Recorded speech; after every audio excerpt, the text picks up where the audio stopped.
Hello people, I'm back. What I want to talk about today is the issue of focus in a marriage. So when there's no focus in a marriage, divorce is inevitable. You see, the topic of marriage is very broad. It's very, very broad. I think if we were all to go to uni to study it, it will take forever to even graduate, to be honest. Even its subtopics are endless. They are endless in number. And talking about graduation, someone was telling me recently that marriage is the one aspect of life where you're given a certificate even before you take a test, which when I thought about it, it makes sense. It's actually the reality. You go to uni, you have to spend however many years, 3 years, 2 years, 1 year, 4 years, 7 years, whatever, depending on the course you're studying. But you don't get a certificate, you don't get a degree until you finish. But marriage, before you guys even test each other, you're given a certificate. You hear of people doing getaway marriage, or maybe they meet in a pub or meet somewhere overnight. They think they're so much in love. Next day they wake up and say, let's get married. And I mean next day as in literally 24 hours after. And yes, someone's going to give them a certificate for that, even though they haven't been tested. Imagine if we had to write exams before we could get married. People will fail, people will carry over, people will copy and paste. Marriage is a lifetime commitment and it should never be taken lightly.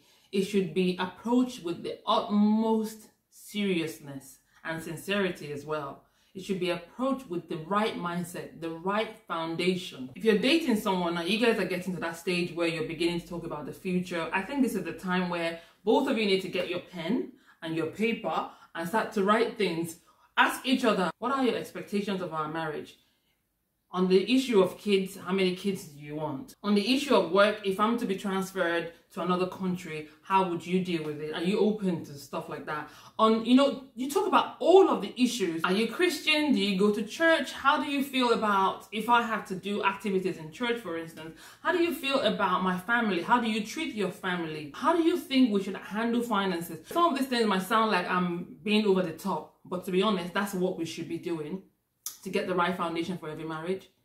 Work out these things before you get into the marriage. You don't want to get into the marriage and things start to unravel and you're like, I didn't know you were like this, or I didn't know you were like that. Or if you guys don't talk about these issues at the beginning, they will rear their ugly heads later on. And if you guys are not starting off on the right foot, on the same page on each of these areas, you'll find yourself in a fix. You start thinking about divorce. What's my next way out of this? Someone out there might be tempted to say, yeah, but you can do all of that, but people change over time. Yes, people change, all right? And change is welcome. Change is very welcome, so long as it's constructive change, so long as it's positive change. But if it's changing towards the negative, then that's where we have a problem.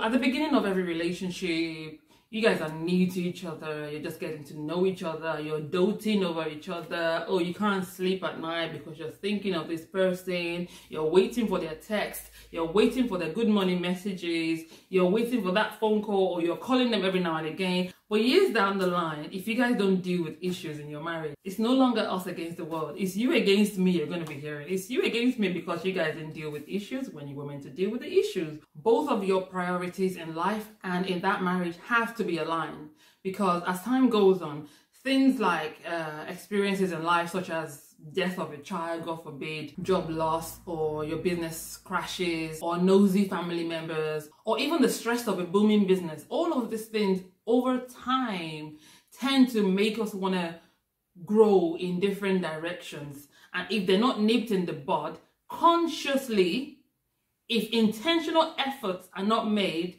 to nip them in the bud, to track these things and make sure that they don't affect the marriage, over time, yeah, it will happen over time, but all of a sudden when you guys realize, you're thinking, how did we get here? How did we let ourselves get to this point? A lot of times when these things happen, yes, it starts to affect the focus in the marriage. Either both of you are growing in different directions, or both of you are not growing at all, or one is growing and the other isn't.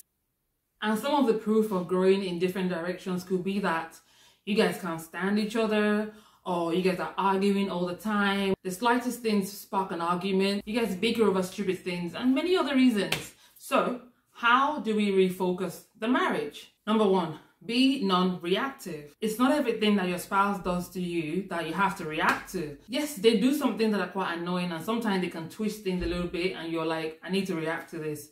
Nope, nope, nope, nope, nope, nope. A lot of times, the more you react to stuff, even though you're in the right, the more you react, the worse the situation gets. So both of you are trying to prove that the other is wrong. So guys, try and restrain from being reactive to everything the other person says. Number 2, no pointing of fingers. When you guys are having a discussion, you're always ready to point a finger at what they did that was inadequate or what they've done wrong. You know, there's always something wrong with what they've done. It's you, you're always doing this, you're always doing that. Nobody likes to be pointed at like that. Nobody likes to be accused, even though they're wrong, but still they don't like to be accused. They don't like to point fingers. So rather than point a finger at the other person, try and say things in a way that will not escalate the situation. Try and be intentional about your choice of words. You can just say things like, I don't remember it happening like that, but I understand where you're coming from.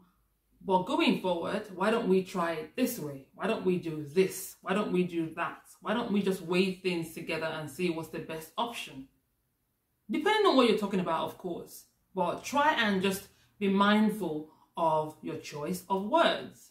Number 3, earlier I talked about a lot of life issues like job loss or death of a child or nosy family members and all that. All these things over time, over the years, start to put a strain on your relationship without you even noticing it. You think everything is fine, but when you sit down or when you sit back one day and you look back, you find out that we've actually deviated from how we started. You guys should spend some alone time every day. No matter how busy you are, no matter how busy your schedules are, there should always be that alone time. Even if it's 10 minutes, I don't care. Alone time, put the kids to bed, turn off the TV, turn off your phones, turn off the social media, whatever. Just you and the other person. Just you and your wife, you and your husband. Spend alone time. So however you want to figure out that time is up to you guys. It could be maybe the last 20 minutes before you guys go to bed. It could be just after you come back from work. There should always be that alone time because it helps you guys to take stock of your day. During that conversation, you talk about how your day went, what went right, what didn't go right, what could be done. You advise each other, you confide in each other during that period, you know. You be vulnerable with each other during that period. It helps you to stay in touch and in tune. You don't break the chain. It helps you guys to stay in touch and in tune with each other emotionally. Number 4 is similar to number 3. In fact, number 4 is something that you can do during number 3, going down memory lane together. So like I said before, at the beginning of every relationship, both people are doting over each other. You can't get enough of each other. You're always waiting for each other's phone calls or texts. You can't wait to hear from each other. But over time, that sort of dies down. No matter how much you guys love each other, okay?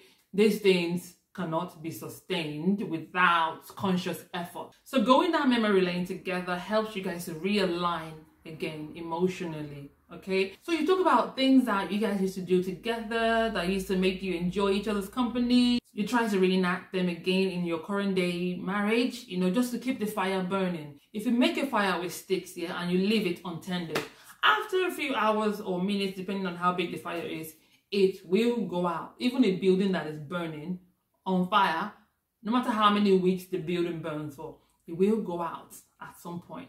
So what you're supposed to be doing in a relationship is to keep the fire kindled. Keep rekindling that fire. Keep things interesting and just, you know, spice things up and get both of you excited again. And that's what going that memory lane together will help you to achieve. Put each other first. For instance, there's sometimes that you probably need to make compromises and just put your needs aside to make room for theirs. I'm not saying that, and I'm not saying that you should always do that because marriage should be a 50-50 thing. It's a two-way thing. You can't always be the one making compromises. They also have to do so at some point. Number 6, learn each other's love language.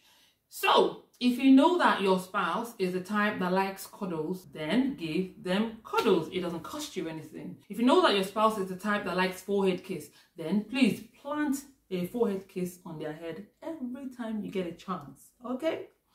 If you know that your spouse is the type that just likes to be listened to, he comes back from work and it just makes him feel good that his wife is there to listen to him rambling on about nothing, then please lend him your ears. It costs you nothing. Well, it may cost you some time, but it's worth it if you want to keep that marriage going. Lastly, Pray together. You guys need to find time to pray together. A family, they say, that prays together stays together. Praying together has its advantages. You know, both of you find that time to pray together. However tiring your day has been, always find that time to pray together. When you both pray in one accord about the issues in your marriage or in your career or in any other aspects of your life, there is an assurance that you will get a speedy answer to your prayers. So guys, the key word here to refocus a marriage and to avoid divorce is to do things intentional. The key word is intentional, on purpose, deliberate actions. When you make a conscious effort at your marriage, there's no way your marriage will not last. People who've been married for 10 years, 20 years, 30 years, 50 years, 60 years, they didn't do it because they bickered over every little thing. They were able to compromise, they were able to ignore some things. The things that they weren't able to ignore, they were able to talk about it like adults, okay? So these are the ways in which we can refocus a marriage, okay? And on that note, I hope we've all learned one or two things. So if your marriage is having issues, guys, it's not rocket science, all right? There's always things out there that we can do to refocus the marriage, to help each other through our difficulties in the marriage, whether as a couple or as individuals. There are always things that we can do to help each other within the marriage and to move the marriage forward, okay? So guys, thanks for hanging in there with me today. See you guys next time. Bye.